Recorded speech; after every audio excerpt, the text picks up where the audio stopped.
आता हे सगळ्यांक जेन्ना जाता तेन्ना म्हाका दिसता हे बजेट सेशनाचो आमी एक सारांश काडचो पडटलो.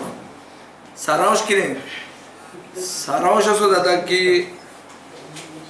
आमी हे केलें म्हणून हांवें तुमकां सांगलें, सरकारान कितें केलें, प्रिंसिपल ओपोजिशन पार्टीन कितें केलें. म्हाका अशें दिसता की if I can summarise I can say I am disappointed with the session. Disappointed with what was suppose to be a coordinated effort. आमी सगळे एक जावन कितें तरी करपाचें आशिल्लें असो आमचो एक निश्कर्श आशिल्लो, एक लोकांक मेळूंक जाय आशिल्लो. ताजेर आय एम डिसअपॉयंटेड. म्हाका जाल्यार दिसता I am not comfortable associating with those people who do setting with the BJP. काल मुख्यमंत्र्यान क्लियर सांगलें की प्रायवेट सेक्टराक आमच्यान बायंड करूंक जायना म्हणून.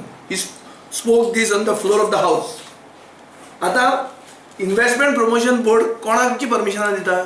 प्रायवेट सेक्टराचीच दिता.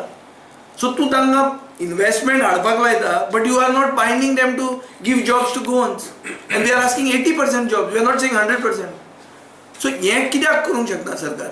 सरकारान विश्वासघात केल्लो हा गोंयच्या भुरग्यांचो आनी this is the main issue on which we are going to fight the elections. सरकारान जी डिसिजनां पसून घेतल्या they are not with immediate effect and they are just mere announcements. They have said that coconut tree will be protected. You will have to go to the agriculture department. Has that been implemented? It is just a budget speech. They have said that Grah Aadhar will be increased to 1,500. From when? From September. Why not from tomorrow?